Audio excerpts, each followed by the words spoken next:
Gold trusted gold buyers తాకట్టులో ఉన్న బంగారాన్ని విడిపించి ఈ రోజు ఉన్న మార్కెట్ ధరకే కొనబడును. మరిన్ని వివరాలకు సంప్రదించండి 7771077720. గోదావరి పంప్ హౌస్ వద్ద హిందూ శ్మశాన వాటికకు సంబంధించి ఇక్కడ అనేకమైనటువంటి ఇబ్బందులు ఇక్కడికి వచ్చే వాళ్ళు పడుతూ ఉన్నారు. అయితే అన్నీ ఉన్నా అల్లున్నోట్లో శనున్నట్టుగా ఇక్కడ ఎన్టీపీసీ ఉంటుంది, సింగరేణి ఉంటుంది, ఆర్ఎఫ్సిఎల్ ఉంటుంది, అన్ని సంస్థలు ఉంటాయి. కానీ ఇక్కడ వసతులు మాత్రం శూన్యం. ఎమ్మెల్యే ఎన్నికలకు ముందు ఇక్కడ గెలిచినటువంటి కాంగ్రెస్ పార్టీ ఎమ్మెల్యే ఎన్నికలకు ముందు పదే బొందలగడ్డ చేసిండ్రు గోదావరికి అని చెప్పి ఓట్లు దండుకున్నాడు. ఇలా అదే బొందలగడ్డకు కనీస సౌకర్యాలు లేకపోవడం నిజంగా బాధాకరమైనటువంటి అంశం. ఇవాళ పాప కర్మలను అనుభవిస్తూ మనిషి పుట్టిన కానుండి చచ్చేదాకా అనేక ఇబ్బందులు, తర్వాత చచ్చిన తర్వాత కూడా కనీస సౌకర్యాలు లేక ఇక్కడ వచ్చిన వాళ్ళ బంధువులు కావచ్చు. ఇవాళ ఈ పక్కనే డంపింగ్ యార్డు, ఇవాళ దుర్వాసన. కనీసం ఇక్కడ హిందూ శ్మశాన వాటిక అనే బోర్డును కూడా కనీసము మంచిగా పెట్టలేని పరిస్థితి. అదే రకంగా మనం లోపలికి గనక ఒకసారి పోయి చూసినట్టయిందంటే ఇవాళ కుటుంబ సభ్యులు వస్తారు, స్నానపు గదులు లేవు, తర్వాత మరుగుదొడ్లు లేవు. కనీసము మనం చనిపోయినప్పుడు ఆ శవాన్ని కాల్చే సమయంలో చుట్టుపక్కల మొత్తం కూడా అన్ని వస్తువులు తీసి పడేసేటువంటిది ఉంటుంది. అవన్నీ కనీసం క్లీనింగ్ చేసేటువంటి శానిటేషన్ సిబ్బంది లేరు. కనీసం ఇక్కడ ఒక రూము లేదు. ఇవాళ గోదావరికంలో దాదాపు 20-30% మీకు తెలియంది కాదు, ఇవాళ అందరూ కూడా కిరాయిలకు ఉంటారు. వాళ్ళు అలాంటి కార్యక్రమాలు వ్యక్తి చనిపోయిన తర్వాత ఇళ్లలో చేయనియరు.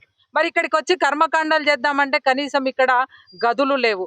తర్వాత నిజంగానే ఇక్కడ ఇన్ని సంస్థలు ఉన్నాయి కదా, ఇవాళ పేరుకేమో ఇన్ని వేల మొక్కలు నాటినాం, అన్ని వేల మొక్కలు నాటినాం అని చెప్పి వాళ్ళ లెక్కలు చెప్తారు. కనీసం ఇక్కడ పర్యావరణం, ఇవాళ ఇక్కడ చెట్లు కూడా పెట్టలేనటువంటి పరిస్థితి. ఇట్లా అనేకమైనటువంటి ఇబ్బందులు. ఇలా పేరు గొప్ప ఊరు దిబ్బ అన్నటువంటి చందంగా ఇండస్ట్రియల్ కారిడార్ రామగుండం అని చెప్పుకున్నాడే తప్ప ఇలా చచ్చిపోయినాక ఆత్మలు కూడా ఘోషించేటువంటి పద్ధతులు ఇవాళ ఇక్కడ హిందూ శ్మశాన వాటికలో ఉన్నాయి. అందుకొరకే ఇవాళ జనగామ మండలం పరిధిలో ఉన్నటువంటి ఇవాళ అధ్యక్షులు గుండెబోయిన భూమయ్య గారి నేతృత్వంలో, వారి ఆధ్వర్యంలో పెద్ద ఎత్తున భాజపా నిరసన కార్యక్రమం చేపట్టింది. గతంలో ఏదైతే పద్ధతి కార్పొరేషన్ అధికారులు రూపాయికే దాన సంస్కారాలు నిర్వహించిండ్రో ఆ పద్ధతిని మళ్ళా వెంటనే ప్రారంభం చేయాలని భారతీయ జనతా పార్టీ స్పష్టంగా డిమాండ్ చేస్తూ ఉన్నది. లేకపోతే ఖచ్చితంగా తీవ్రమైనటువంటి పోరాటాలు భారతీయ జనతా పార్టీ నుండి చేస్తాము.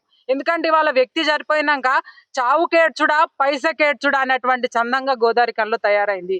ఇవాళ దాదాపుగా ఒక 25,000-30,000 ఇవాళ డప్పులు కావచ్చు, తర్వాత కట్టెలు కావచ్చు, ఇట్లా అన్నింటికి ఇవాళ ప్యాకేజీల చొప్పున 25,000-30,000 తీసుకుంటే లేనోడు మధ్యతరగతి కుటుంబాలు ఎట్లా పెట్టుకుంటాయి?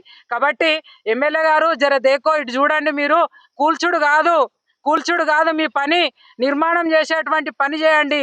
హిందూ శ్మశాన వాటికలో ఏర్పాట్లను చేయండి. ఇవాళ ఈ సందర్భంగా అధికారులను కూడా మేము కోరుతా ఉన్నాము, మీరు ముద్ర నిద్ర వీడాలి. ఇక కార్పొరేషన్ అధికారులు ఒకసారి పర్యవేక్షణ చేయాలి, ఇక్కడ వసతులన్నీ కూడా ఏర్పాటు చేయాలి. లేకపోతే భారతీయ జనతా పార్టీ తరపున ఇవాళ వివిధ కార్యరూపాల్లో ప్రజల వైపు నిలబడి ప్రజల కోసం నిరంతరం కూడా మేము పోరాటం చేస్తామని చెప్పి ఈ సందర్భంగా హెచ్చరిస్తా ఉన్నాము. మరి ఈ కార్యక్రమంలో పాల్గొని నిరసన కార్యక్రమాన్ని విజయవంతం చేసిన మా మండల అధ్యక్షులు కావచ్చు, మా సీనియర్ నాయకులు కావచ్చు, కార్యకర్తలందరికీ మేము హృదయపూర్వకంగా ధన్యవాదాలు తెలియజేస్తా ఉన్నాం. భారత్ మాతాకి జై. రామగుండం పారిశ్రామిక ప్రాంతంలో ఏకైక హిందూ శ్మశాన వాటిక పెద్దది ఇదే. ఇక్కడ నుంచి దాదాపు 3 లక్షల మందికి ఇక్కడ సౌకర్యం కల్పించాలి. అంతమంది జనాలకి, ఇక్కడ చనిపోయిన వాళ్ళకి ఇక్కడ సౌకర్యాలు కల్పించాలి. ఇక్కడ మనకి సింగరేణి, ఎన్టీపీసీ, ఎఫ్సిఐ రకరకాల కంపెనీలు ఉన్నప్పటికీ, సిఎస్ఆర్ నిధులు ఉన్నప్పటికీ కూడా దీన్ని నిర్లక్ష్యం చేస్తున్నారు. గత ప్రభుత్వము పెట్టిన ₹1 సౌకర్యాన్ని కూడా ఇప్పుడు మళ్ళీ కొనసాగించాలి. మరి పేదలకు ఈ శ్మశాన వాటిక వాడుకోవడానికి సరైన సౌకర్యాలు కల్పించాలి. స్నానపు గదులు, ఇతరత్ర కరెంటు కూడా పెట్టారు, అవి ఇంకా అమలుకు రాలేదు. మరి అవన్నీ కూడా చేయాల్సిన అవసరం ఉన్నది. ఇదే మనకు పక్కనే ఉన్న మంచిర్యాలలో వాళ్ళు అది ఇండస్ట్రియల్ బెల్టే, అక్కడేమో చాలా బాగా చేస్తున్నారట. అదేవిధంగా మన దగ్గర కూడా పూర్తి సౌకర్యాలు కల్పించకపోతే చాలా ప్రజలు ఇబ్బంది పడే పరిస్థితి ఉన్నది. రామగుండ ప్రాంతం ఇంకొకటి ఏంటంటే ఇక్కడ బొందలగడ్డ ఏవైతే బొందలు పెడుతున్నారో అది కూడా స్థలం అయిపోయింది. ఇక్కడ దీన్ని ఎక్స్టెండ్ స్థలం కూడా కావాలి. దానికి ఇంకా చనిపోతే పెట్టడానికి స్థలాలు లేవు. కాబట్టి పక్కన ఉన్న స్థలం ఉంది, అది ఎట్లో గట్ల దాన్ని చేసి ఇదంతా కూడా ఎక్స్టెండ్ చేసి అందరికీ అన్ని సౌకర్యాలు, చనిపోయిన వాళ్ళందరికీ కూడా రాత్రి మగలు కూడా మరి లైటింగ్ ఏర్పాటు చేసి నీళ్లు, స్నానపు గదులు లేవు, ఆ మహిళలకు గదులు లేవు. అలాగే ఈ 10 రోజులు కార్యక్రమం చేసుకున్నప్పుడు వాళ్ళకి రూములు వంట చేసుకొని రకరకాల తిథి కార్యక్రమం చేసుకొని కూడా ఇక్కడ సౌకర్యాలు సరిగా లేవు. అవన్నీ ఏర్పాటు చేసి ఇక్కడ ప్రజల యొక్క సమస్యలు, ఈ శ్మశాన వాటిక యొక్క సమస్యలు వెంటనే పరిష్కరించాలి. దీనికోసం అవసరమైతే వెంటనే మీరు మున్సిపల్ సిబ్బంది మరియు మిగతా సంబంధిత పరిశ్రమల వాళ్ళందరూ కూర్చోబెట్టి మాట్లాడి వెంటనే దీని పరిష్కారం చేసి యొక్క సమస్యలను పరిష్కరించాలి. లేని పక్షంలో రాబోయే రోజుల్లో భారతీయ జనతా పార్టీ ఆధ్వర్యంలో ఇటువంటి కార్యక్రమాలు ఇంకా పెద్ద ఎత్తున చేపట్టేందుకు మేము అవకాశం తీసుకొని ముందుకెళ్తాము. జై భారత్ మాతాకి జై. Local to global news at your fingertips. మీ చేతిలో ఒక ఆయుధం. Download raw TV app. Media legend Ravi Prakash is back.